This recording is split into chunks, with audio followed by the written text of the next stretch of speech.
pleasure to see you again, my friend. I take it you received our invitation. Good, good. You of all people should be present.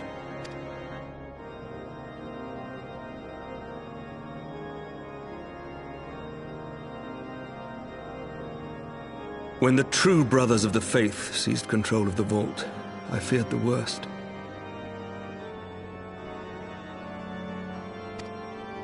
Yet in adversity were we blessed with the promise of peace between man and dragon through Vidofnir's timely rescue of an innocent child. Timely, I say, though miraculous or providential might better describe the event. The gods themselves could not have devised a more fitting symbol of hope. Needless to say, we could scarce let such an opportunity pass us by. Which is why I set about making formal arrangements for a peace conference between our peoples.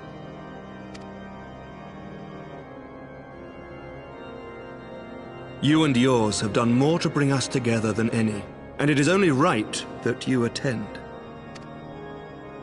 But I confess that is not the only reason I would be glad to have you there. Given Nidhogg's implacable opposition to the peace, it is possible that he and his followers may attempt to disrupt proceedings, in which event your presence would be a comfort to all in attendance. Pray understand, I have no wish to invite the worm's ire, but if our fractured nation is to heal, if we are to move forward as a people united, then we must do whatever is necessary to bring about lasting change.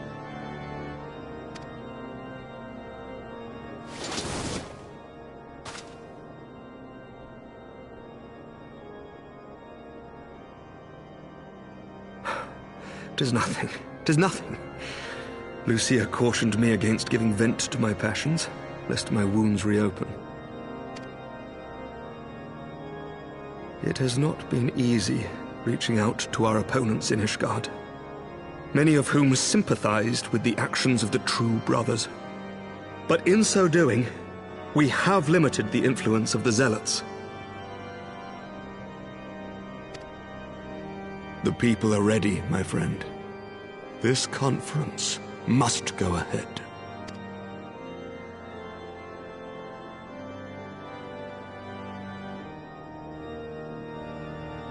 I knew you would understand. The conference will take place on the border of Ishgardian and Dravanian territory in Falcon's Nest. Lucia is there seeing to the final preparations even as we speak. Pray join her at your earliest convenience. It would not do for the guest of honor to arrive late, after all.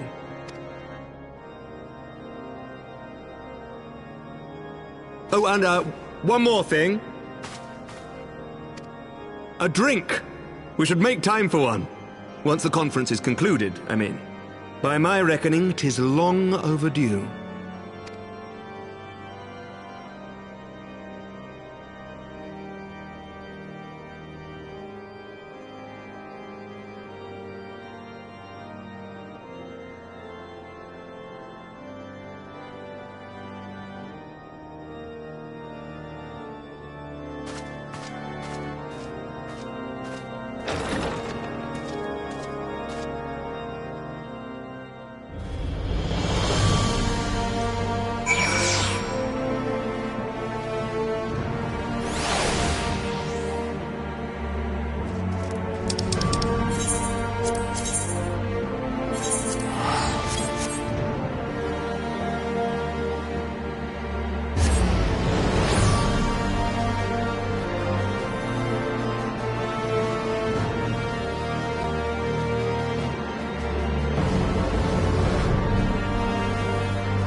Welcome, welcome. Find yourself an empty seat and I'll be with you in a moment.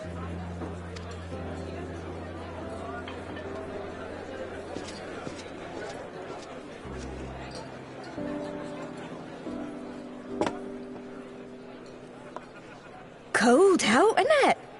Here, a mug on the house. Let's get some colour back in them cheeks.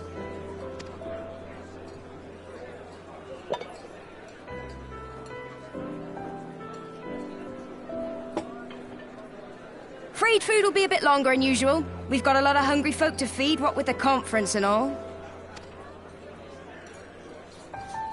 Oh, so many people with cause to celebrate.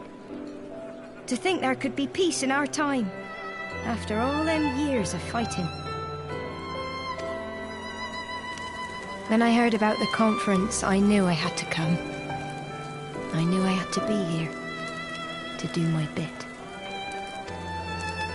My husband, he died fighting the dragons, you see. And here we are, about to break bread with him.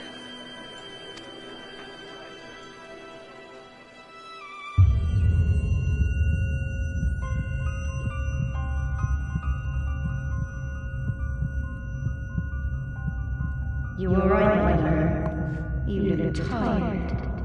Reckon you could do with a good long rest?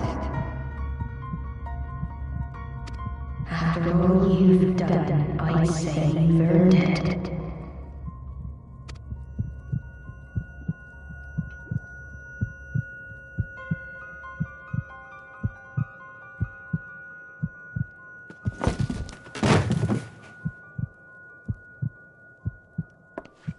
Sleep now.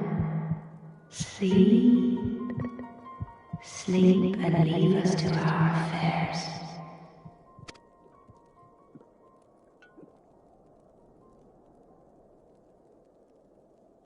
This was never your fight.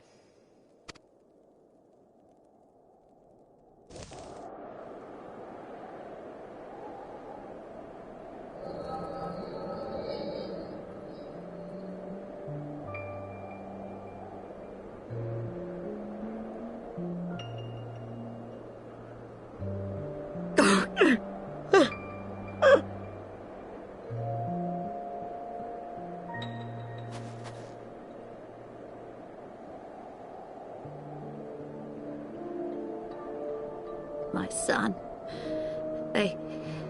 They told me he walks in Allone's halls. Him and the rest of his unit. They told me the same.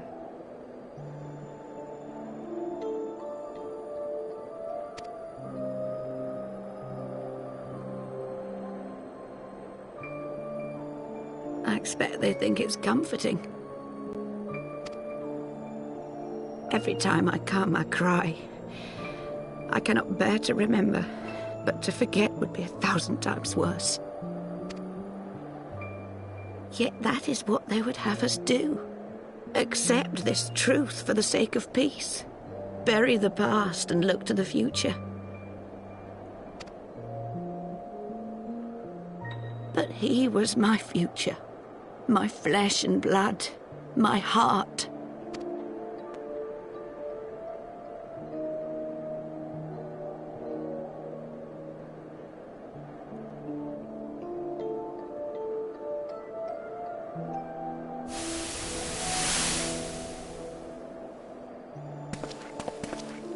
Is this it? We're the only ones with the courage to oppose this madness? Cowards, a lot of them. They think only of the prize, of the peace Sir Emmerich promises them. They know in their hearts it's a lie, but they go along with it anyway, desperate fools. But not I. Not I! I see the worm that killed my brother in my dreams every night, and I will not rest until he lies broken at my feet. Him and every last one of his accursed kin. All this nonsense about Kings of Eld, as if I care what they did or didn't do, makes no difference to me and mine. Have the dragons sued for peace in 1,000 years? Are they bollocks? It's a bloody ruse is what it is, and Sir Emmerich and the rest of them bloody fallen for it. But what can we do? They believe, and naught we can say will ever change their minds. Whether we like it or not, man and dragon will come together at Vulcan's Nest, and all will be forgiven. Forgiven and forgotten.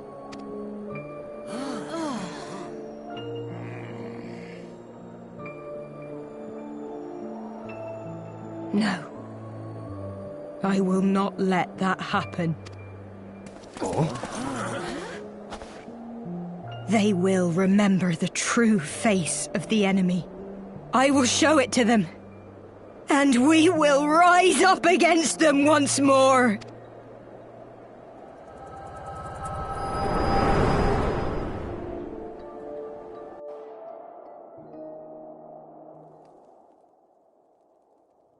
Hey! Hey! This is no time for napping.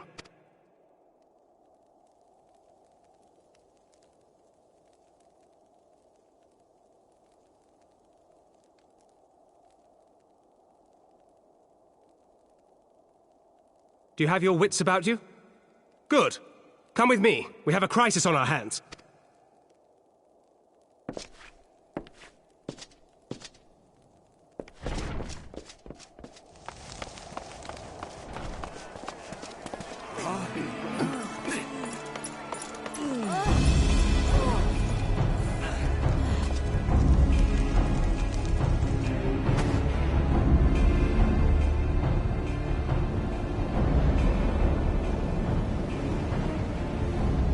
Hear me, brothers and sisters.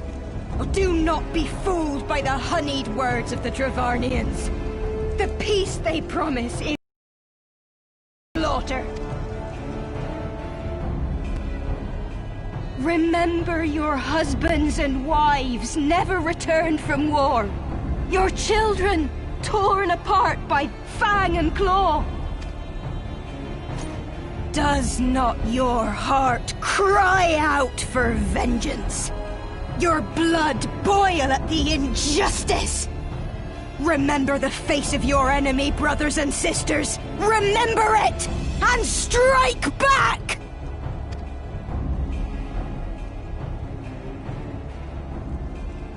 You there! Don't just stand around gawping! Do something, man! Stop her! Yes, my lord.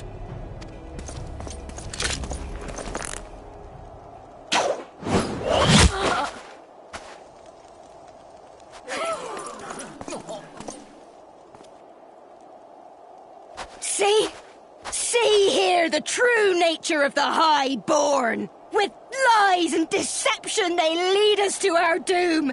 And dare we raise our voices in dissent? Death is our reward. This is the choice they have given us, brothers and sisters.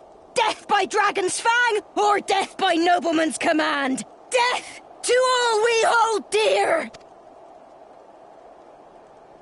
I spit on your choices, noblemen! You will take no more from me! No more!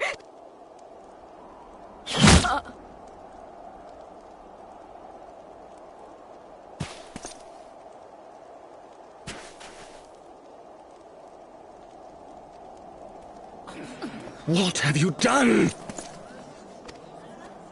I only did as you ordered, my lord.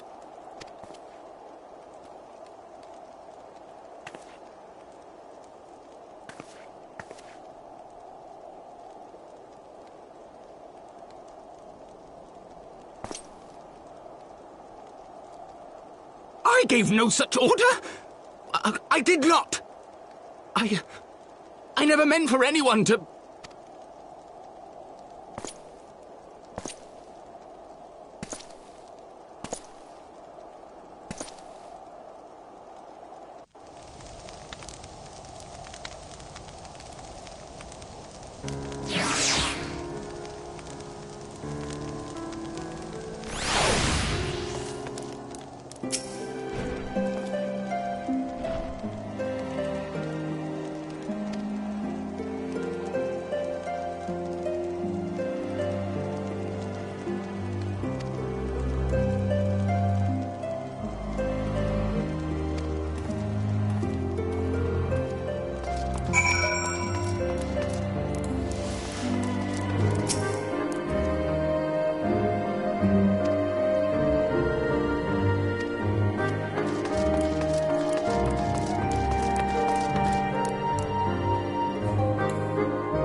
Olowa!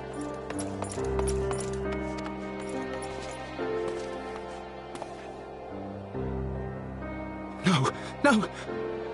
What have they done to you? Olowa! Olowa!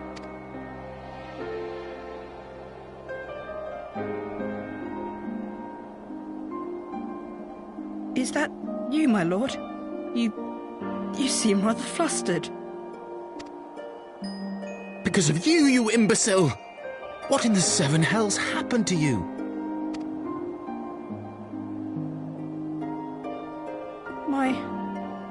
My apologies.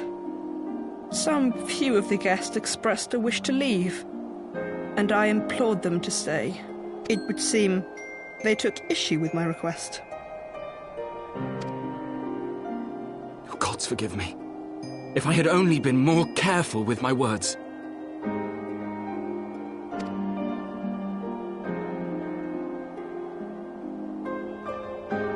Do not blame yourself, my lord.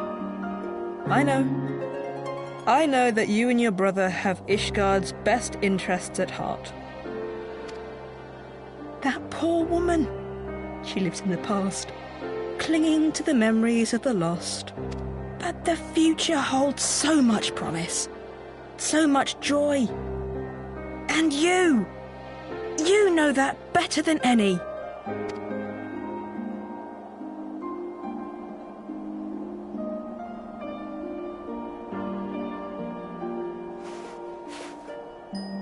Olowa? Calm yourself. The boy will live. But it's imperative we get him inside and into the care of a Chirurgeon without delay.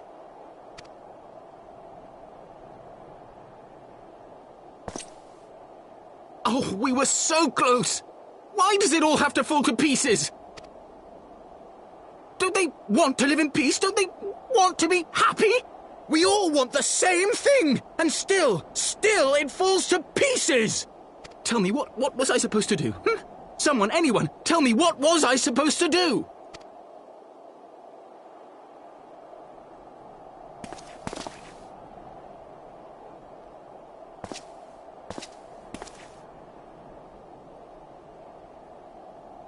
Stop looking to others. You make your choice and you live with the consequences.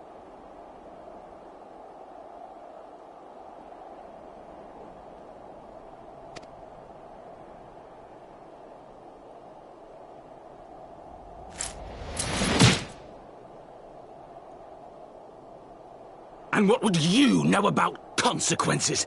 You who always know just what to say and just what to do. Your every deed is greeted with a round of applause.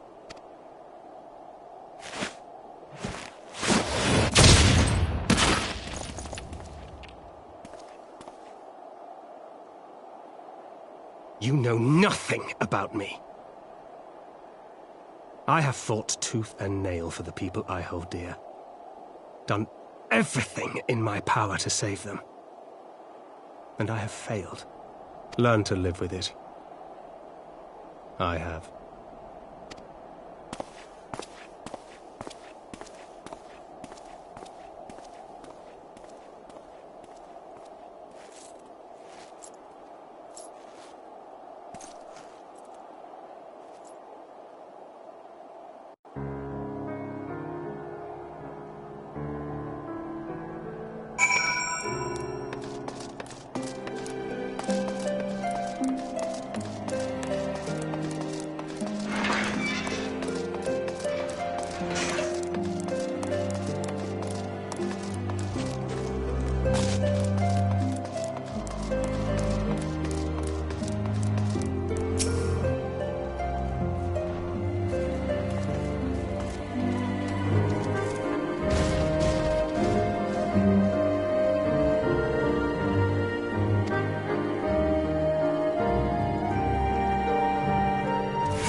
Lord Commander, if I may? I wish to speak with you before the Grand Melee.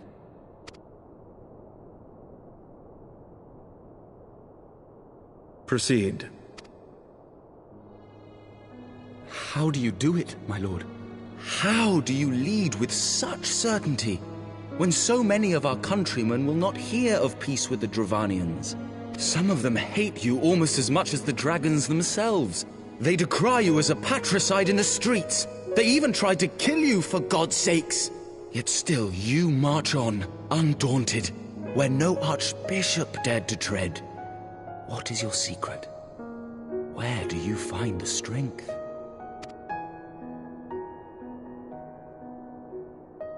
For centuries, our nation has been punished for the sins of our forefathers. If our punishment is to end, I believe we must right the wrongs of antiquity and move forward as a nation united. Needless to say, my father did not share this opinion. He did not believe the people strong enough to bring about their own deliverance, trusting only in himself. Tyranny seemed to him the only solution. But I have faith in the people, Lord Amanalain. I have faith that they will weather this storm and overcome every trial we set before them. Many have fought and died to see this blight upon our nation's history cleansed, and I would not let their sacrifices be in vain. Though we invite reprisals, the risk is worth the reward.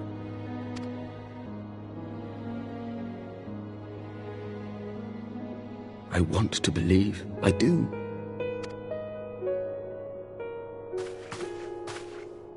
Lord Commander, through my careless orders, a pall has been cast over these proceedings, and I beg the opportunity to make amends. I, Amanalain de Forton, do hereby request leave to take part in the Grand Melee.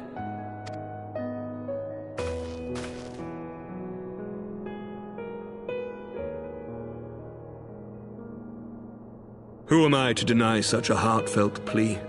We would be honored to have you join the fray, my lord.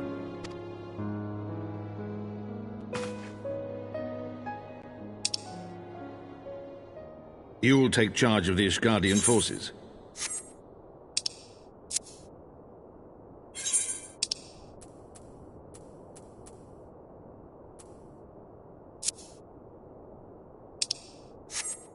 For all my other responsibilities, I am still Lord Commander of the Temple Knights, and I would not soon yield this duty to another. The esteemed Sir Emeric leading the Temple Knights and the Watch into battle along with my youngest. I could wish for no more. Then you wish for too little, my lord. There is another who might yet join the fray. An indispensable ally to whom we owe much and more.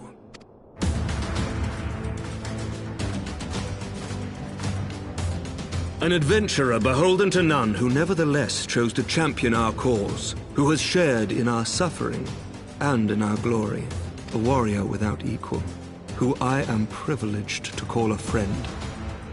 There is no one I would rather have fighting by my side. I ask this in full knowledge of your obligations, and will not think less of you should you refuse. But if your conscience will allow it, might you oblige me, my friend? One more time.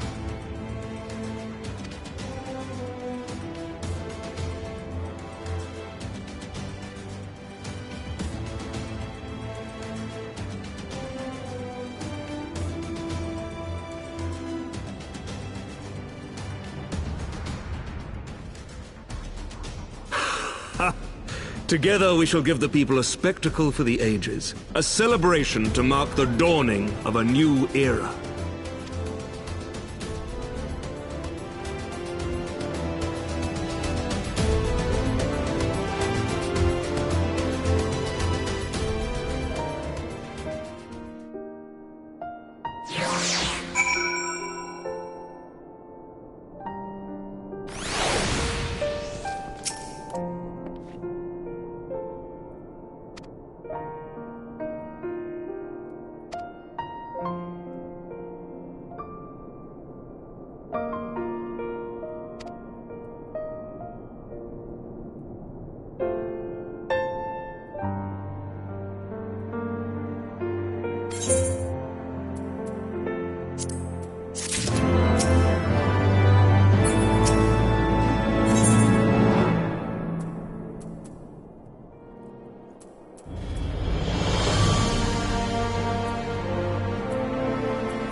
Let all here present heed well the rules of engagement.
For the honor and the glory of Ishgard.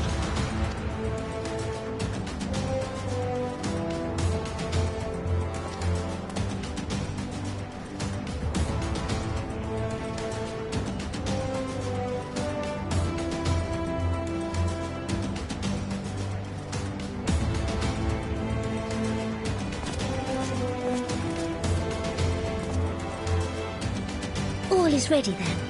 Very well.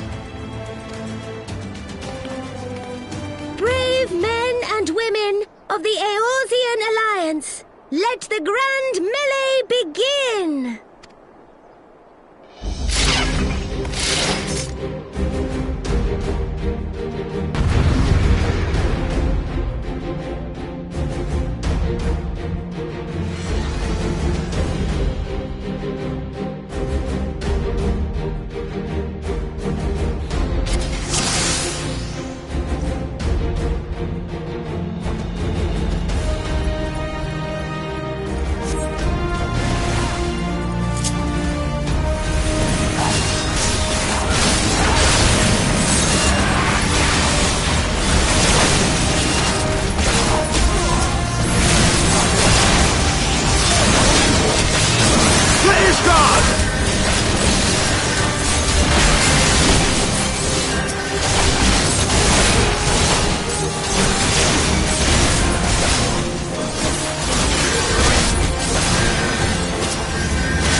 Right there!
Did he win? Then we...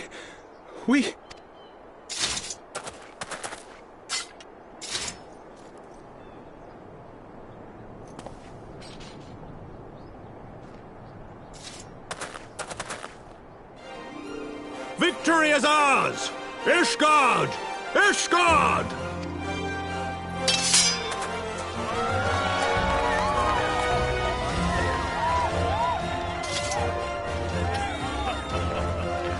Well fought! Well fought, my friend! You truly are the warrior of warriors. Thank the Fury you were on our side.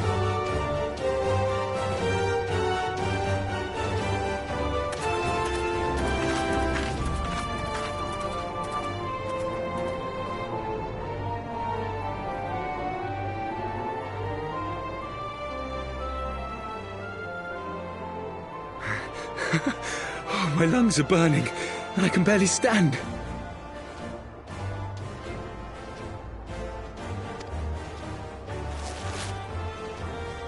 I didn't think I could do it, but then I did. We did.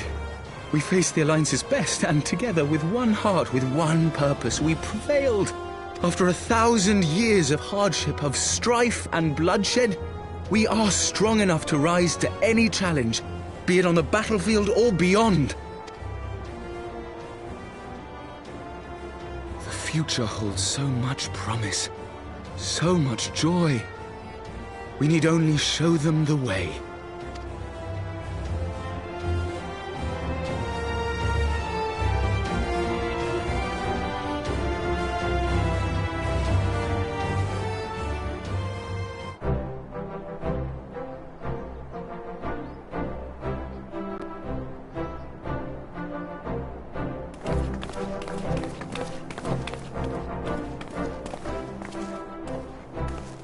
Truly magnificent display, Sir Knight. While doubtless less than pleased, I am quite sure the Grand Companies are honoured to have been bested by such valiant warriors.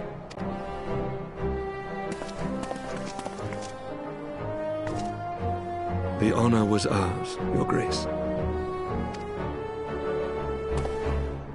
I am pleased to see that Ishgard's proud martial tradition is being upheld. When the time comes, I trust you will fight alongside your brothers and sisters in the Eorzean Alliance with the same fervor you displayed in opposing them.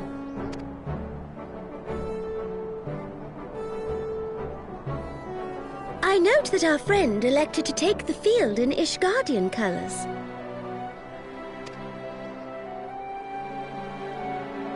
At my behest, Your Grace. If we have given offense, the blame lies with me.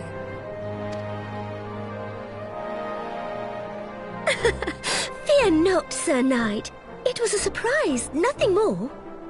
And any hint of ill feeling was thoroughly dispelled by the spectacle of our mutual friend's duel with General Raubarn.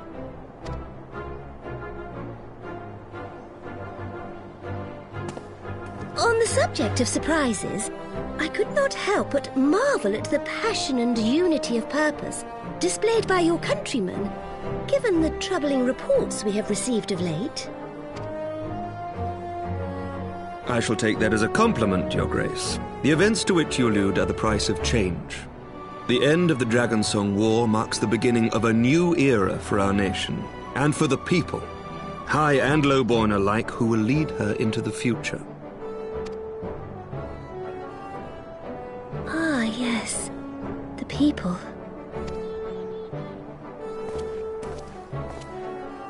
Change is indeed a perilous thing, for we who seek it, and they who fear it. I shall pray for Ishgard, and for you.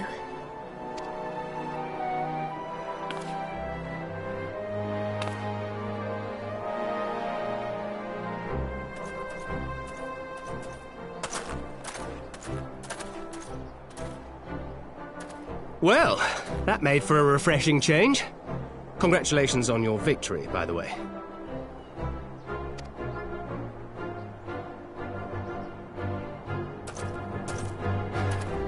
Ishgardians certainly seem happy with themselves. I, for my part, am merely glad you did not strain anything in the process of single-handedly winning the battle for them.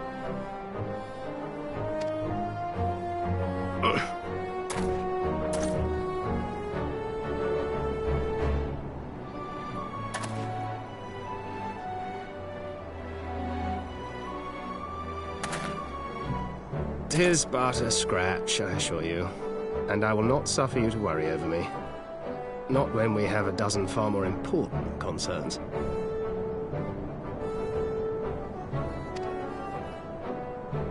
Make that 2 dozen. Still, as Y'shtola never tires of telling me, we can but face them head-on, one at a time. One day at a time, as Minfilia would have done.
My lord!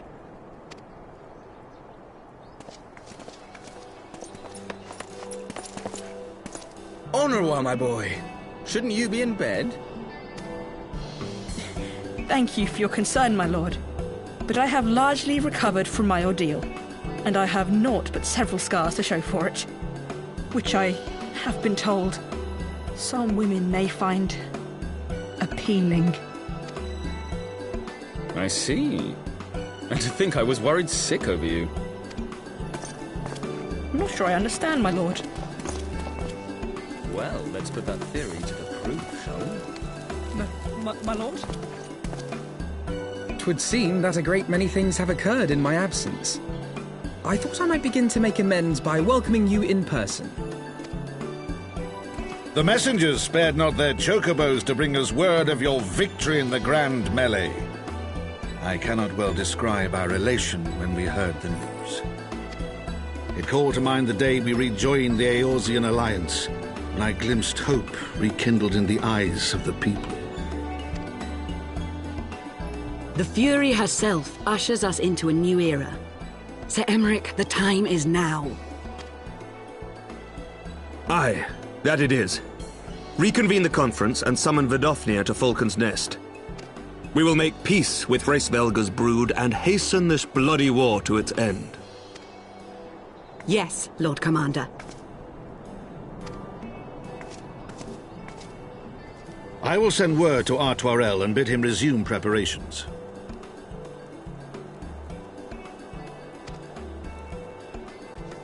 Emanuele, you will place yourself at your brother's disposal. He will be glad of your assistance.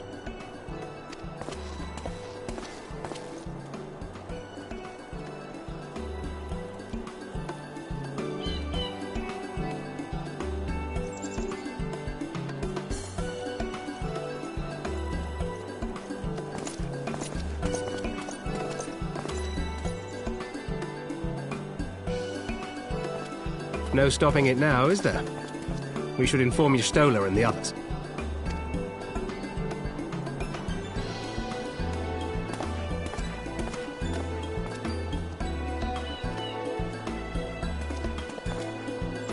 My dear friend, I doubt I will ever be able to thank you enough.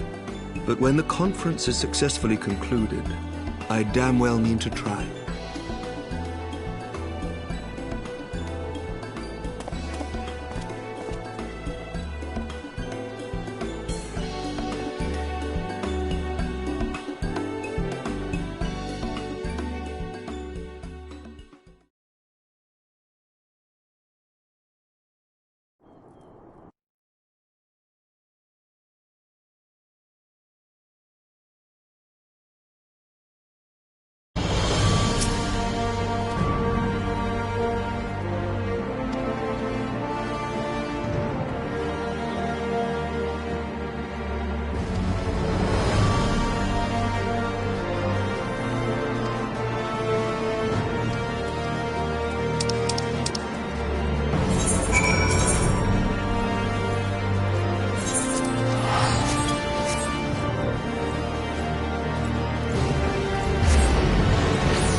The appointed hour approaches.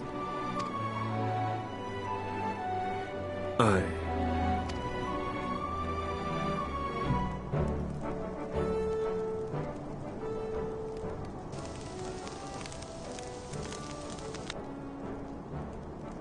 She begged leave to watch the proceedings. I saw no reason not to grant it.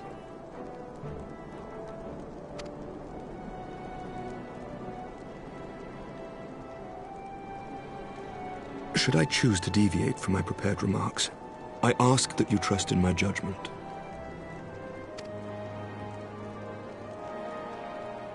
Have I ever done otherwise?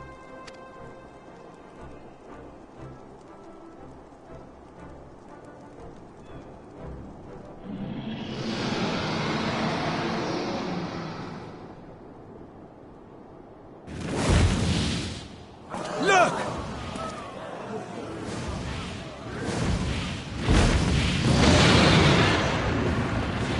The White Dragon!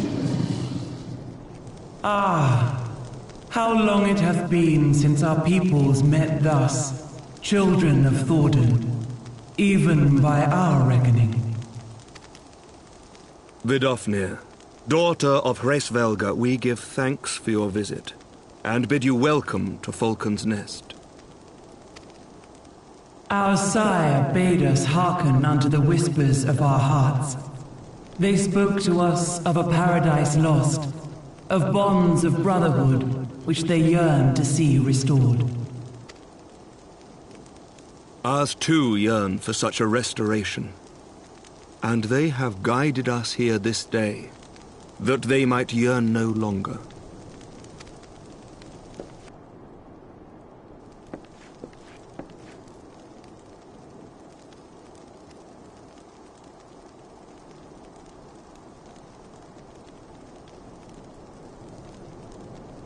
Brothers and sisters, ye who stand as witness, hearken to me.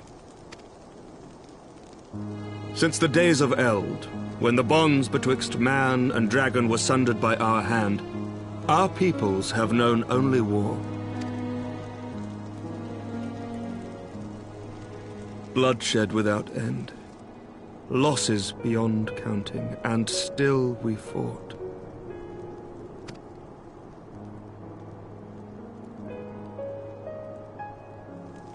Some wounds do not heal. The dead cannot be returned to us. But we, the living, can yet choose another course. Here and now, we can lay down this burden, this hatred, this vengeance. Our forebears fought not so that we could die, but that we might live. So let us honor their sacrifice and spare our children this death sentence. Let us gift them a new legacy. Life.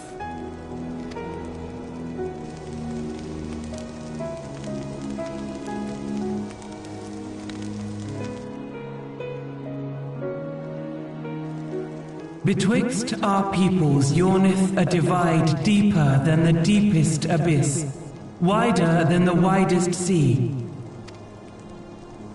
Generations will live and die ere this divide is bridged. Knowing this, doth thy heart yet yearn for peace, son of Thordan?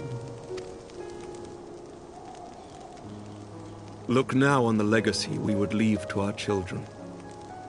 A dream of peace, inscribed in stone for generations to come.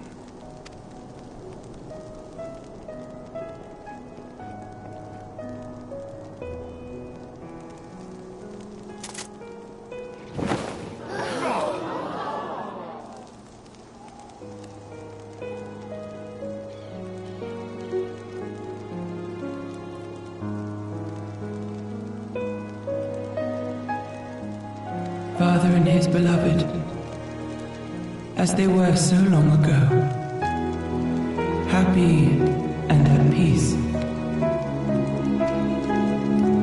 The dream they shared shall be ours once more.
child of Dravania, art thou grown so forgetful that thou wouldst forsake kith and kin and consort with the spawn of Thornton?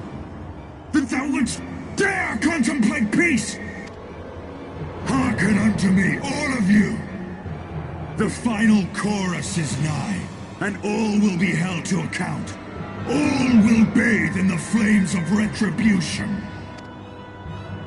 Till the coming of that day, look you on your sins and despair, for none shall escape my wrath.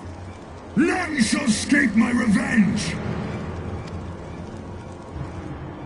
7 hells.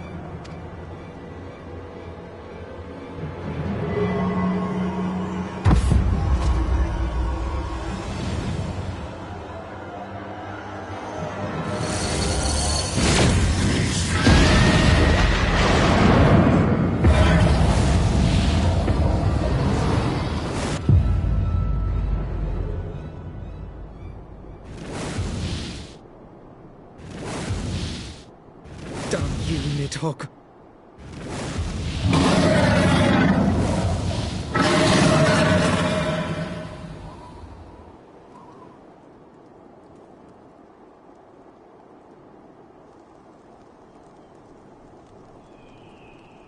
Hells, take that worm! While he lives, we'll never know peace. Aye! There'll be no end to this war till Nidhogg is dead and gone! So let's kill the bastard and be done with it! Death to Nidhogg! Death to Nidhogg! Death to Nidhogg! Death to Nidhogg! Death to Nidhogg! Death to Nidhogg! Death to Nidhogg! Death to Nidhogg!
Forgive me. That took longer than expected.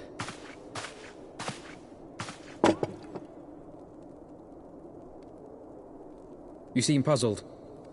Oh, these. I thought something warming might not go amiss. It was not all that long ago that we sat here, you and I. In our very own falling snows, as Lord Horshvon called it.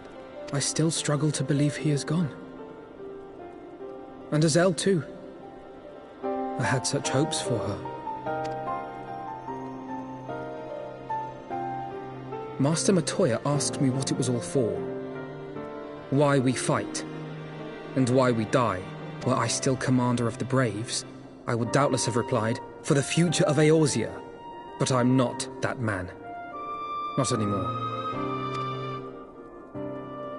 I needed a new answer. One that I could live with. And when I saw Estinian at the ceremony, I knew at last what it was. I do not want to be a man who sacrifices his friends and family for a cause. I want to fight for Estinian, and I want to save him. When Nidhogg leads the Horde into battle, Ser Emeric and his forces will do what they believe must be done. That is their choice to make. Yet even if Ser Emeric is willing to forsake Estinian, I am not. We must fight for him, for he is our friend and ally. We may struggle, we may fail, but we must try.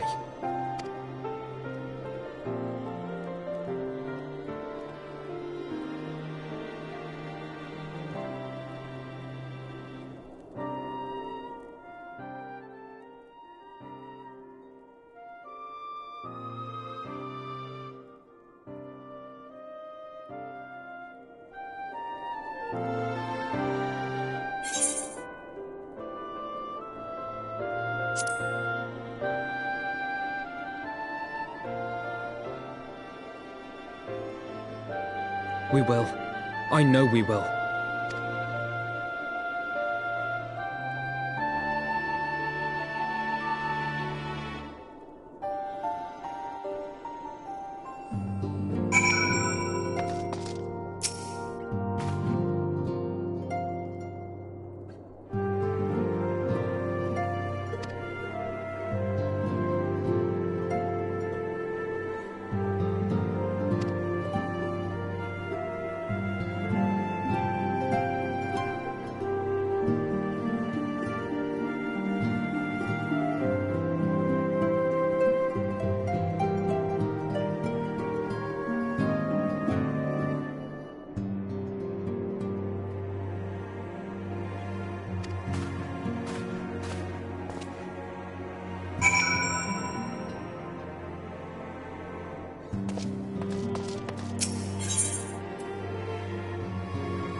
Of all the ways for it to end.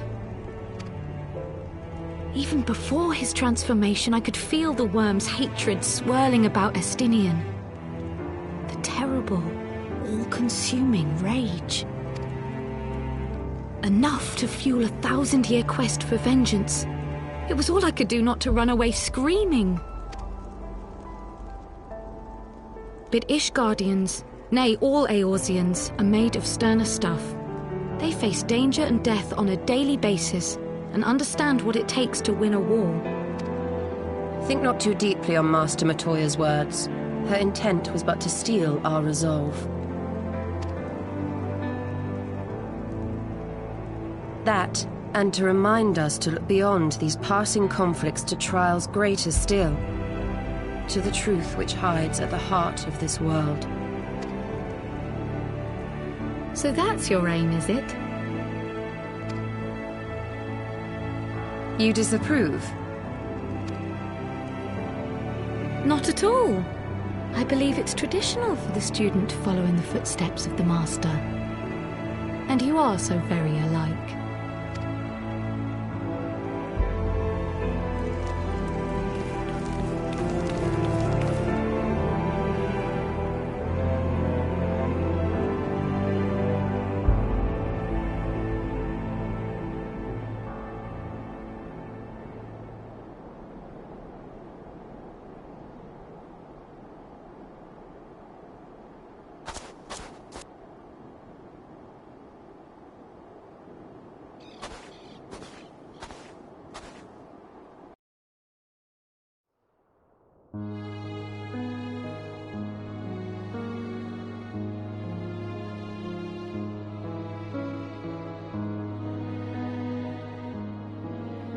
Change.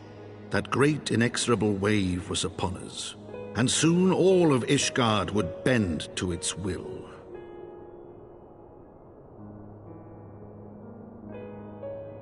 For all our sins, for all our scars, the future for which we had long yearned was at last within our grasp.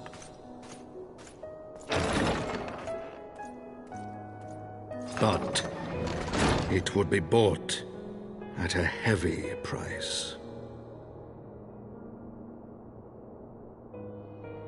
For in those twilight hours did Nidhogg cry out for vengeance, and his brethren raise their voices for the final chorus of the Dragon Song War.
We have kept you waiting over long, I fear.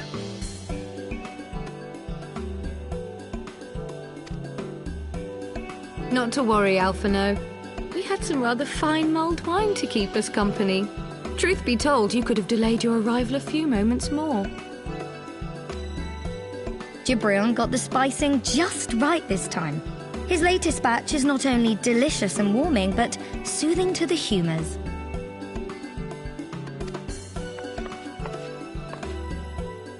Indeed. But 'twas not to soothe our humours that we gathered here. Ah, no, quite right. The matter of that poor dragoon. You have discovered something. A means to save him? Let us not jump to conclusions, shall we? Assess the facts presented, then make an educated analysis, as you were taught.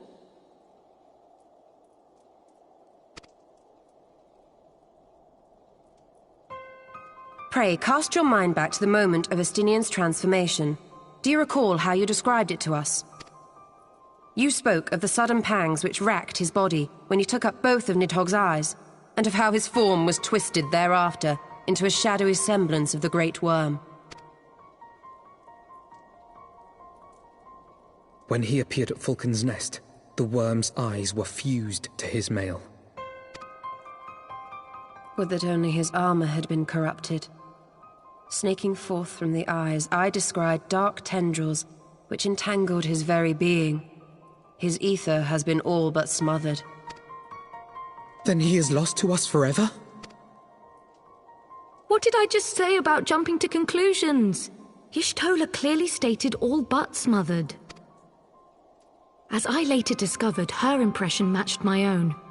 Though Nidhogg's presence filled my mind's eye, beneath his seething aura, I sensed the merest hint of something else.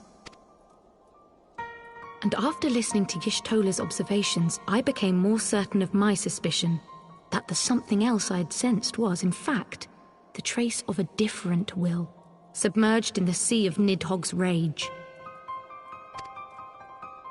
You mean? Yes, 'tis like that Estinian spirit yet lingers. Can we not wrest him from Nidhogg's grasp, then? Tear the eyes from the armor? We know not if that would serve to separate Worm's soul from man's. None have ever attempted such a feat. Should it offer even the faintest hope of success, then by the gods, I shall be the first to try. Alphino. By all means, hold fast to your hope, but be mindful of the dangers. Even should you succeed in excising the eyes from the dragoon's mail, we have no way of knowing if your friend's soul would survive so violent a separation. And that is to say nothing of the possibility that his would-be savior might become Nidhogg's next host. But what other choice remains to us? Should the opportunity present itself, I will tear those foul orbs from Estinian's armor and trust in the resilience of his soul, even at the risk of mine own.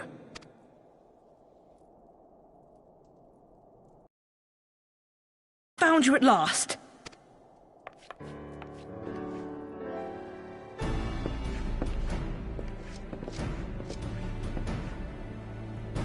A messenger of the Temple Knights came to the manor some few hours past. Sir Emmerich would speak with us. Very well, thank you, Anawa.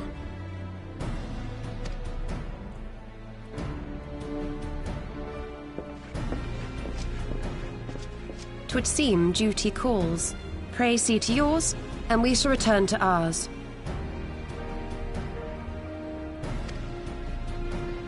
Thank you, Y'shtola, Kryl. Your words have given me hope where there was none. Come then, Sir Emmerich awaits.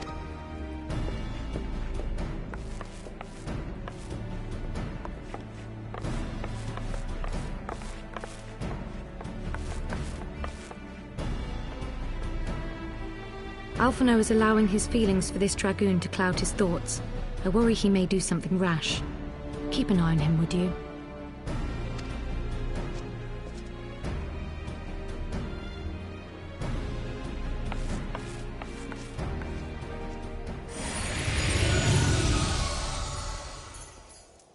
They think more of their friends' deliverance than their foes' defeat.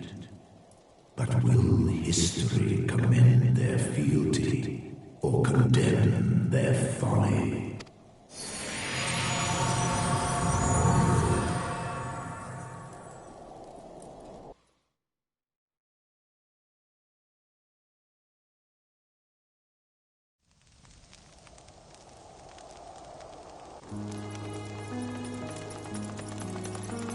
The conference held at Falcon's Nest was to be a celebration of the reconciliation twixt man and dragon.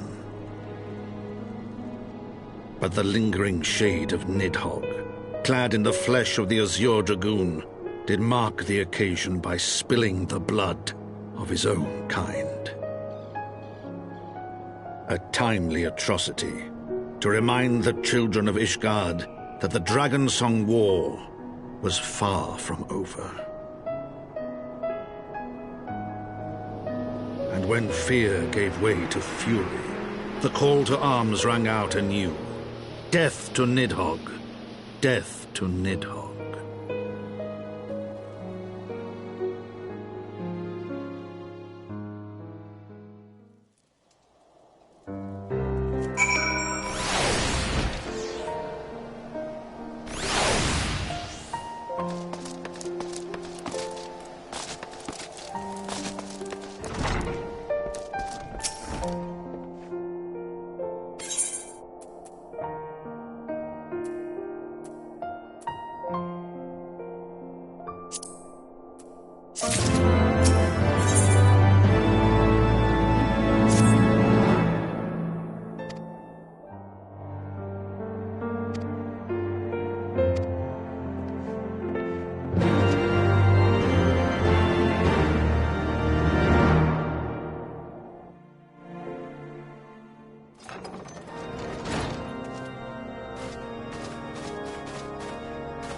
My friends, I thank you for coming. You have had news of Nidhogg? Alas not. Our scouts range far and wide, but they have as yet found no trace of the Great Worm. We dispatched an elite unit of dragoons to reconnoiter the churning mists, but even they returned empty-handed. A pity. Fear not, Alphino. We shall see the worm again soon enough.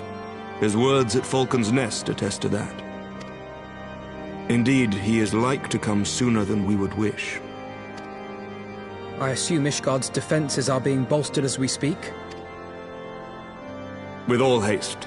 I mean to call upon every able-bodied warrior at our disposal, from the Knights of the Four Houses to the men and women of the Watch. But I did not summon you to discuss strategy. What then would you have of us, my lord? I will speak plain. Now that Nidhogg is possessed of both of his eyes, no mortal force we can muster will repel him. That being the case, we must needs recruit an ally of equal strength.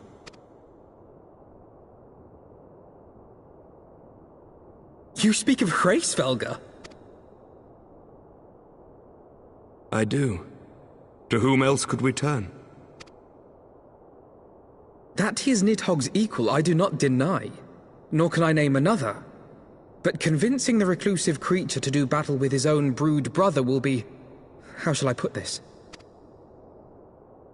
It will be no small undertaking, yes. Estinian's report was most particular about Hraesvelgr's unwillingness to involve himself in the affairs of men.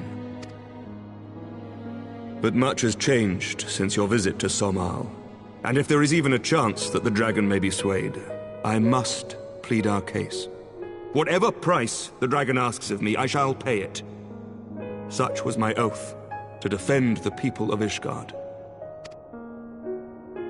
Come what may, my friends, the battle with Nidhogg will mark the end of my tenure as the acting head of church and state. Will you help me discharge this final duty?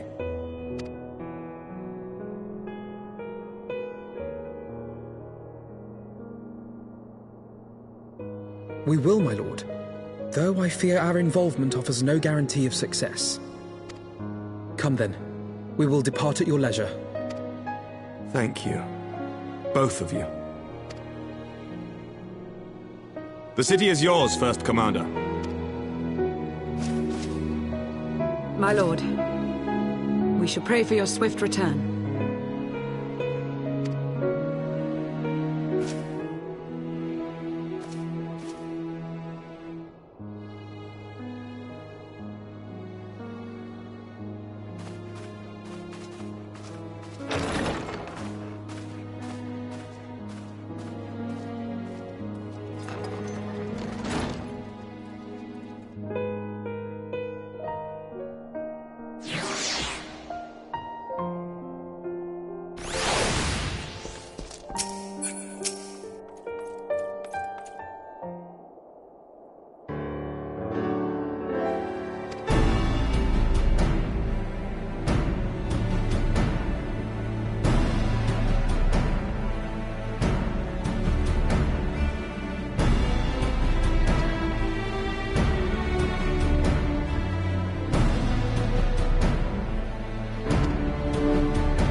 Great Hraesvelga, 'tis not lightly that we beg this audience. Pray hearken to our words, for they concern the future of man and dragon both.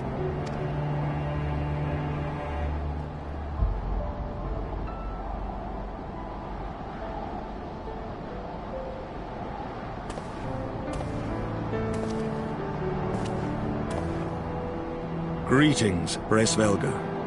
I am Emeric de Burrell, acting ruler of the nation of Ishgard. I am come before you to parley on behalf of my people.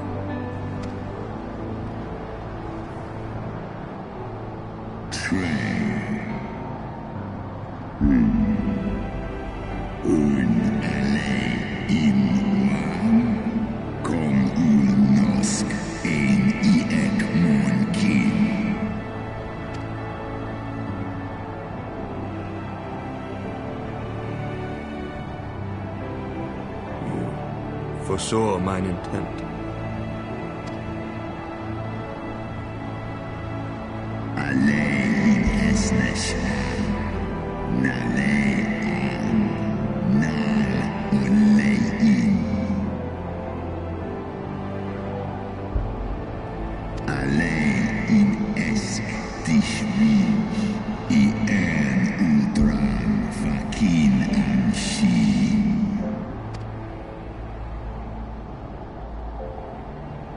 Lis echnitek kasmon ikini, lis nuan jas an es in, salen mon hanesh, undahai in. Stahol I ani nitek, shin hes iso, al nuo fa is in. Seth osk kom initeg kinan, nosk degan en.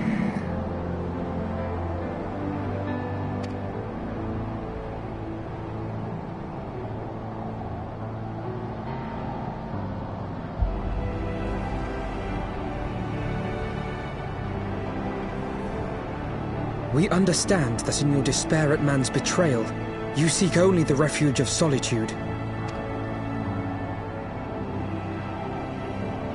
But despite your protestations of spent faith, do you not still nurture the smallest flame of hope?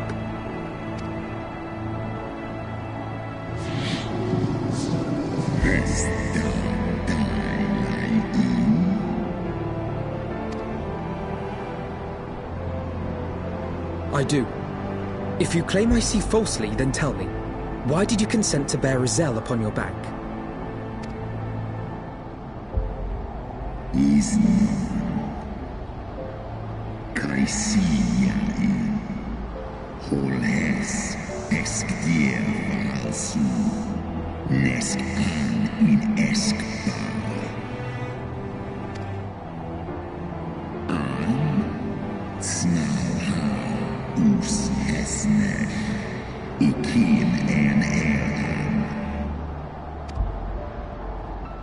So you do distinguish between those who acknowledge and repent their sins and those who perpetuate them.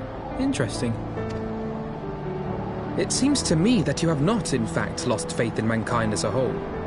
Rather, you weigh our respective merits by how we allow the past to influence our future.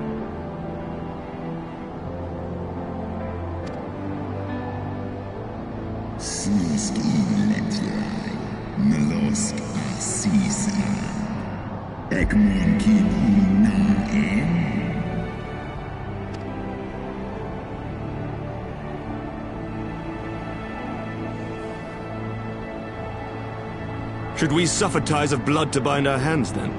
Nay, if the crime is one of unconscionable evil, we must needs condemn it, even should the transgressor be our closest kin. When my father corrupted himself and his followers with the power of a primal, I beseeched the warrior of light to slay him, an act alike to patricide. That he did not die by my hand matters little. If anything, it heaps greater disgrace upon my name.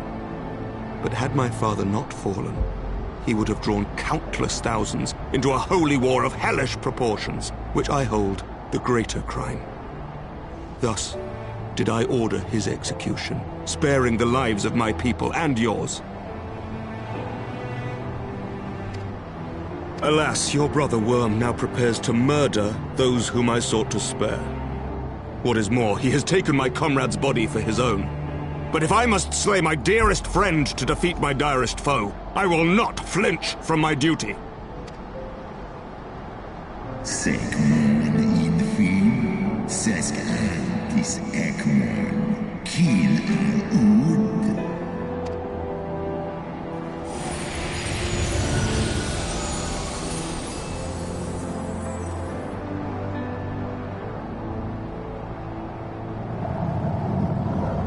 Sloskna, dyrkin illes, kohes na inish, draor in.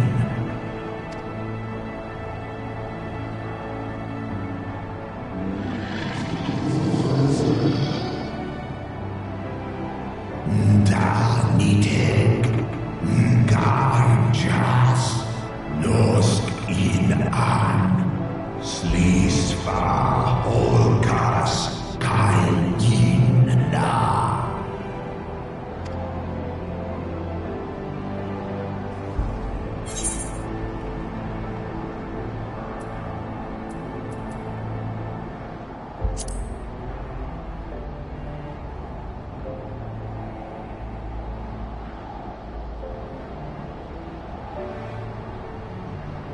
Esgniteg, esgdir ulgan an, in an, esnesh an, eskjas ong, on inga.